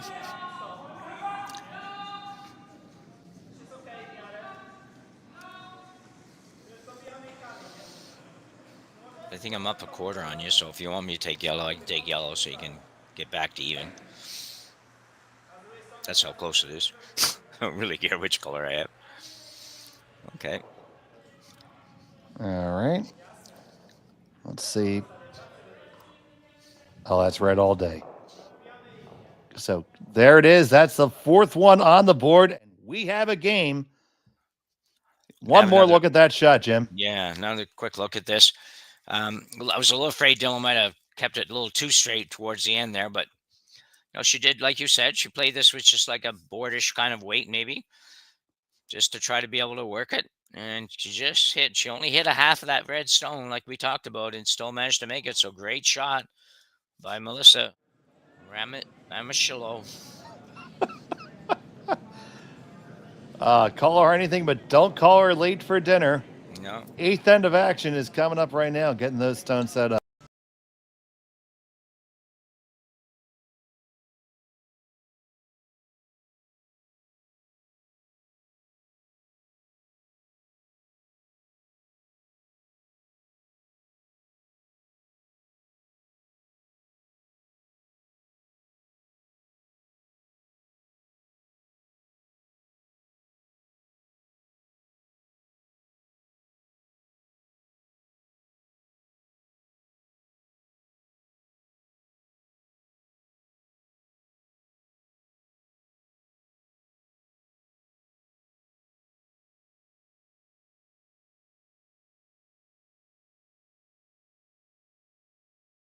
Developed over a decade in collaboration with the finest ice makers this side of the Atlantic, the Pebblehead PB5 is nothing short of a triumph of sophistication and craftsmanship.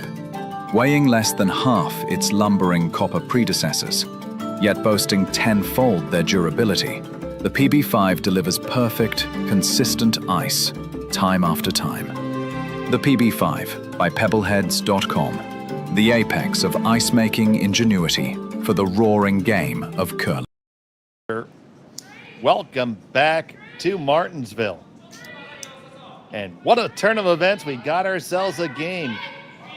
8th end of action. Yeah, Matsumura and Tanida have the hammer. They're up by 1, but Remeshylo and Derksen took a huge 4-ender there, Jim. Yeah, we talk about how different this game is, and you take that in. I mean, they've only scored 2 points in the entire game.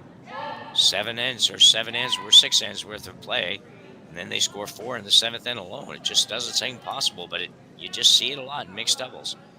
And it goes back to that shot that they were thinking about. I believe it was Tanida's second stone of the end, where they were thinking about hitting the open one or drawing or peeling the guard. They elected to peel the guard, and then things kind of went sideways.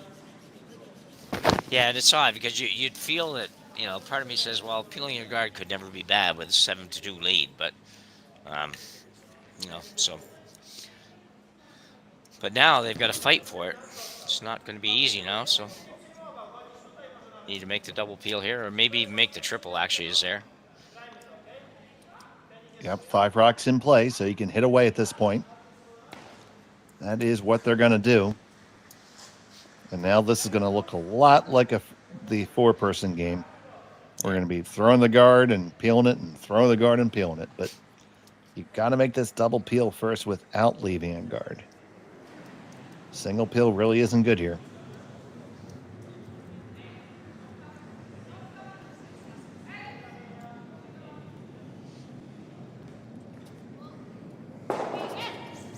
So Tanida. And get the 1 and execute that peel. He hit his own in the back, but who cares? It's 1 lonely red in the house. Yeah, you see this again. This is just a hair from making all the three reds, but he won't be unhappy with this. It's just the back one was kind of causing you a little bit of trouble back there anyway. So now your own is bound from there. The red one's wide open, and they'll guard naturally, but there's nothing stopping you from being able to get it out. Before, it might have been a little bit of a problem to get it out, depending on which way you had to go. So very nice shot. Yep, absolutely well thrown. So now we are going to be in the shampoo mode of curling. Guard, peel, and repeat.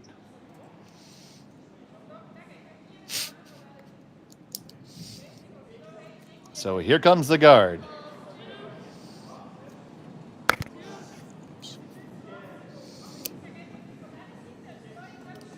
Eventually, I'm going to put that to the cover that to the Beatles soundtrack. Here comes the guard, do do do do. Then comes the peel.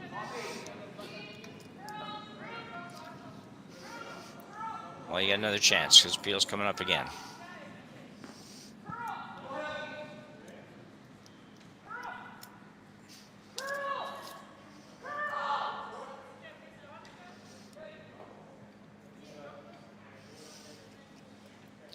So you got to be careful. You got to be careful not to get too greedy here.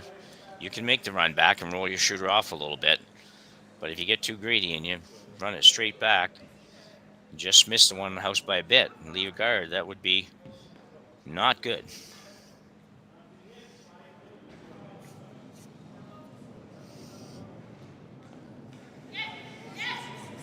So here comes the peel. Oh, it's going to be a run back and it stuffs. So that's not really all right. No, I would agree. It's not horrible. Messes up the song, Jim. Yeah, I know. Well, you can lie and just say it's all right anyway. Oh, man, but now we have to get to the right spot now.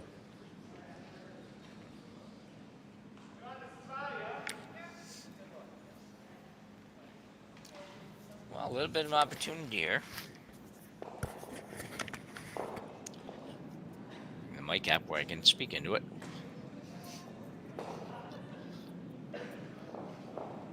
So Dylan Derksen's going to have to drown this guard. This draw underneath the guard.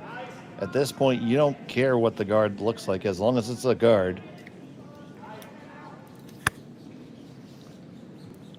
If anybody wants to come up with their best version of Here Comes the Guard by Not the Beatles, you can go to your local Big Echo over there in Japan and hit up a booth and make a nice recording.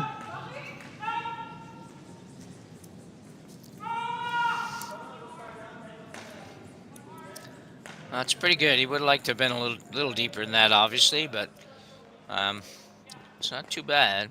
Because you can it's almost going to serve as another guard. Yeah.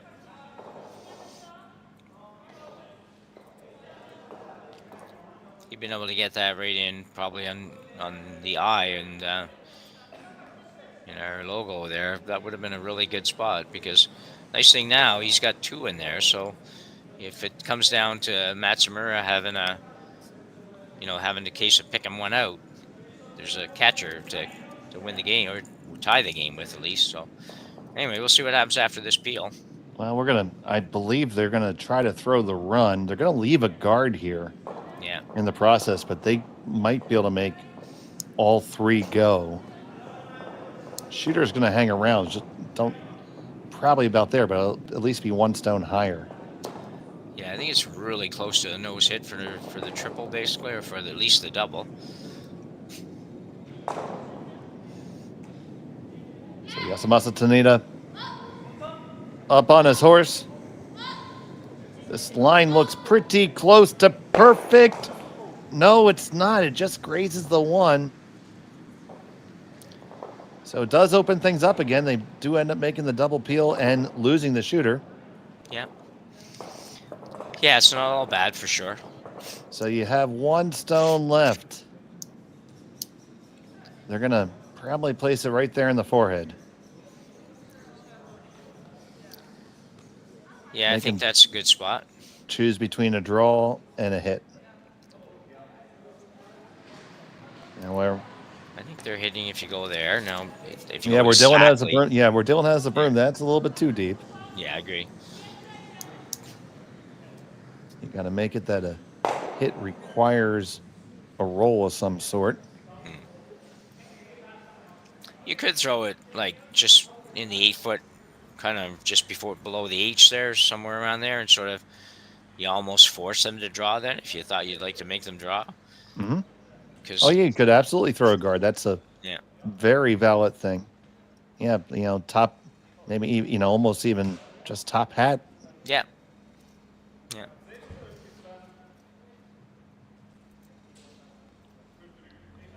So Melissa Remeshylo with her last. I'm sure Melissa and Dylan would be happy to be throwing this because I wouldn't have thought they would have got to here probably a couple of ends ago. So they've done good. I'll see where this goes. All right, final stone for them of end number 8. Need to get the perfect depth here. You see that finish. This looks just a little bit too spicy.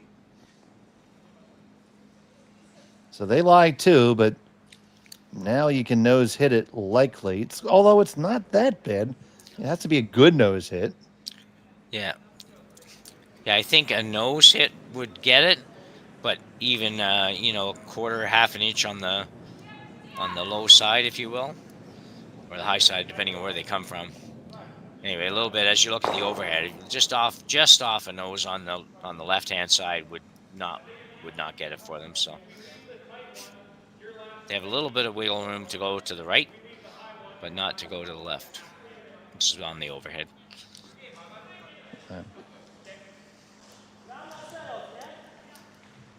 You could always act like you're throwing the double, and as long as you don't completely flash it, yeah, you're never losing.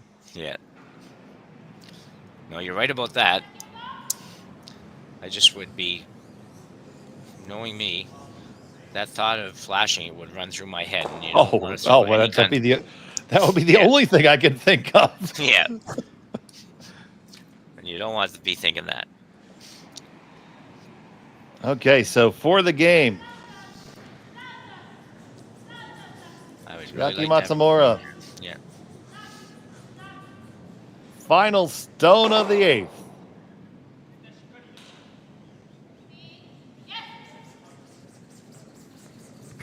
Tanida on it hard. Now off. Feel pretty happy with the line.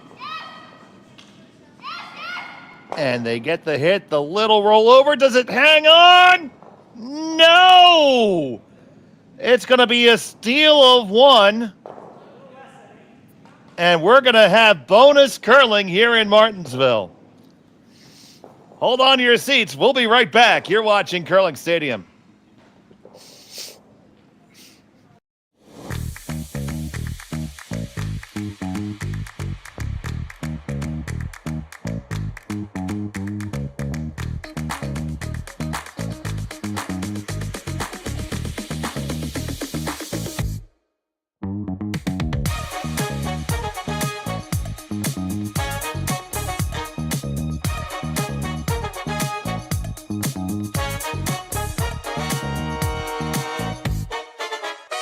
Hey, Ben, what's the Aztec safety on?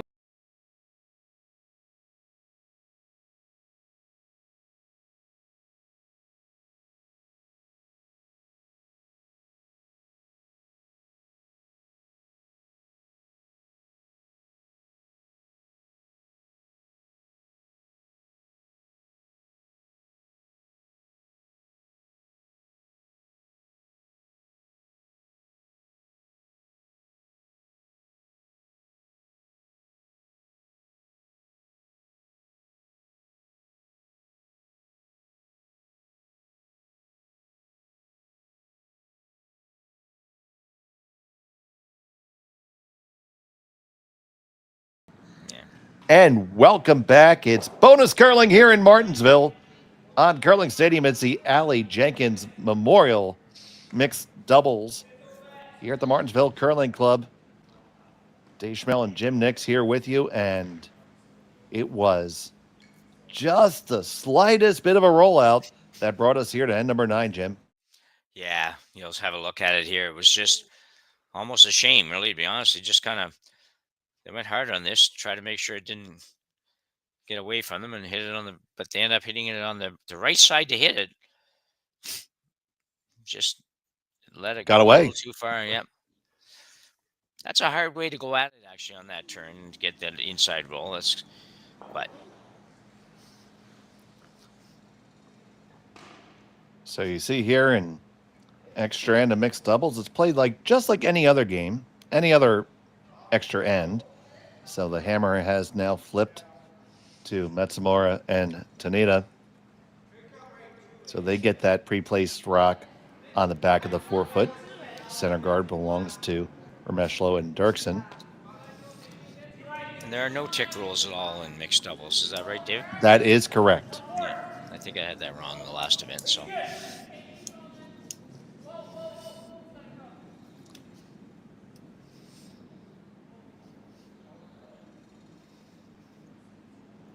think I saw James Gordon there in the lounge. I know every ice maker, you love great curling, but not really a big fan of extra ends. yeah.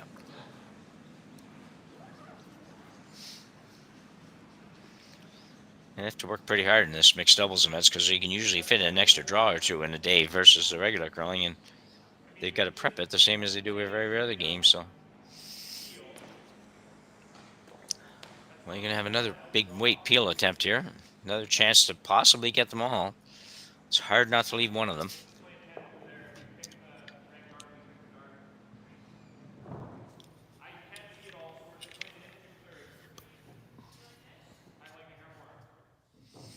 So Tanida is going to resurrect an old Concorde here and try to get this one up to Mach 2.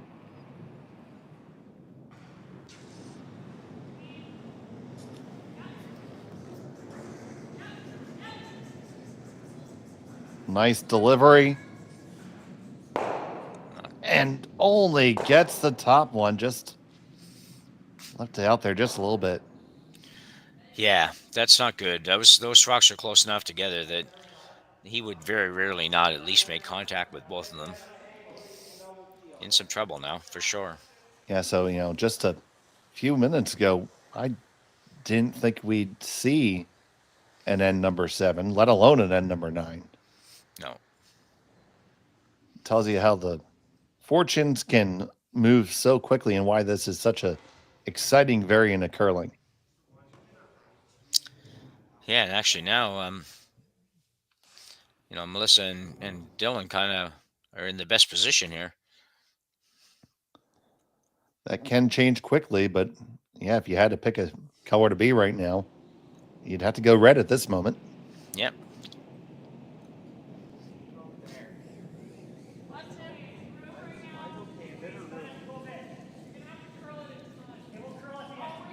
So they're going to play the very high guard here.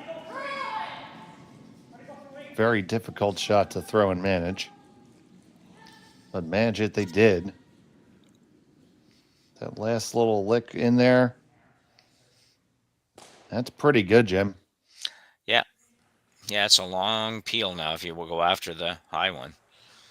They might just come right through the hole, Dave. Yeah, I think that is what they're going to do. Chase it. Yeah, you got what, 3 rocks to come. Might be worth it.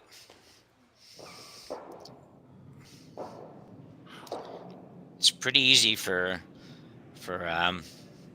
Remeshylo and Derksen to throw a guard up here, because if you play the high peel and just get it, which you're probably going to be honest, got a lot of room to throw that guard to. So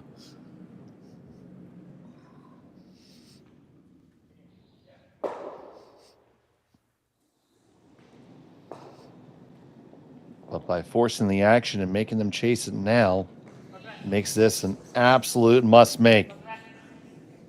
Tanida comes up and hops right with it. Just a heavy clean now. Now trying to walk it over.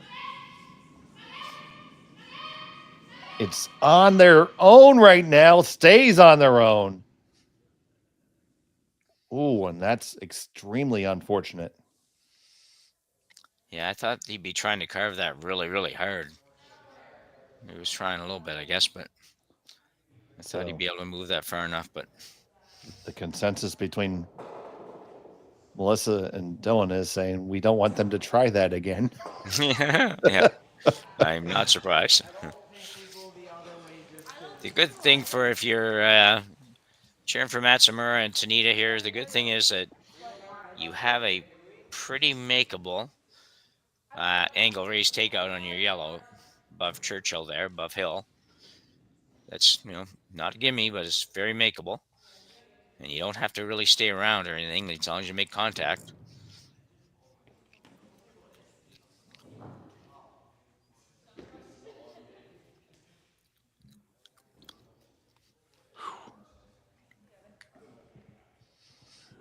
My goodness, Jimmer.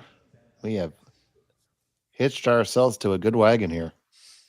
Yeah, absolutely. We kind of saw all about mixed curling here today. It's we talked a lot about all the big ends you can score and everything else, and then that came to fruition there in the 7th, and this one's out a long way, but yeah, way out in the hinterlands where nobody's really been. Now they're going to try to start the carve. Now you see it turning.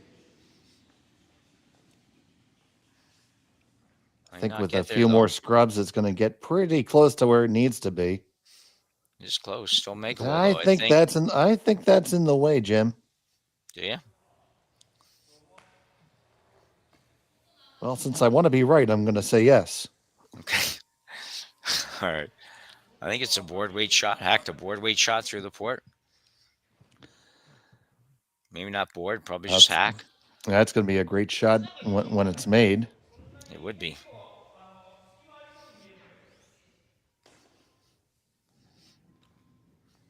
So Chiaki crab walks over to line it up.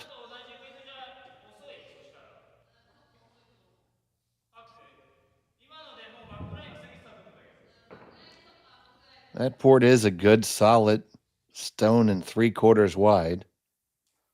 You just have to tell yourself the one that you think in the way isn't there. Yeah. It's only one stone you have to get by, really. It's the one on the left, his left. That's the one you have to get by.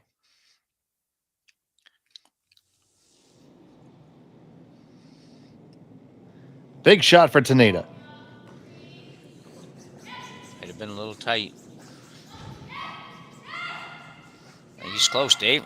Yeah, he is. He missed the first one wide. This one is not wide. It's through the port, past the first one, past the second one as well. Does it pick it all the way out? Far enough, Jim, and they lie shot stone. Great shot by Tanida there. Yeah, really good shot. We're going to see it again here. He gets up and gets on it. On it and off, and then back on again. And then it's just a matter. Probably if he had a chance to do it again, he'd love to switch over to the other side and help carve that over a little bit, but managed to go up. Just a great shot. Not an easy shot. Now that out-turn draw, they're wide open. So certainly still a fantastic opportunity for Remeshylo and Derksen. Melissa in the hack. She's going to throw her in turn. Probably a better turn for her to throw. Generally speaking, whether you're left or right-handed, your in turn tends to curl more. She could probably use that extra curl here. It's her final stone of the extra. Need to be shot after this. I think this is really close. Might be a little warm. I think this is quite heavy, Jim. Will it come over far enough? Tanida's going to try to bang it past. Can he bang it past? Now, they are shot, but they are pretty wide open. Yeah. Only wide open enough that she has to draw, though. I don't think she wants to go at this with anything much more than just draw. Wait. No, it's going to have to be a draw, so forced into the draw for backing. Yeah. For the game. Pretty nice effort by Melissa Remeshylo here. There was, so here heavy, but a lot of pressure on that shot. And if she could have been just, 1 foot lighter, maybe 18 inches lighter, it's probably never going away. It's probably going to be the winning rock. So. And and great resilience by the team to hang in there and keep on battling. Yeah, absolutely. Final stone of the extra. Needs to grab a piece of the button for the game. Chiaki Matsumura.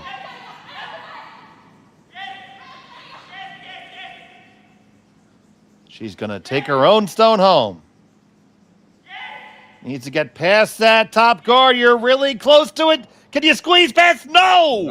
And it's a steal of 1, and it's going to be a win for Remeshylo and Derksen by a score of 8-7 in an extra. Wow, Jim. Let's take a look at that again. Let's just go down. She's a little light here, actually. It's kind of like a draw, but it make sure you're there, draw, but that's easier said than done. And she works hard at this. I thought she was going to be okay, and then all of a sudden it's just going too hard, and she hasn't got enough to get there. Unfortunate for sure. And so that's going to wrap it up here right now from Martensville. Stay tuned. We have game coming up shortly in both English and in Japanese. But for right now, for Jim Nix and Connor Sims, thank you so much for watching. Arigato gozaimasu. We appreciate you here on Curling Stadium. Good day. Live curling.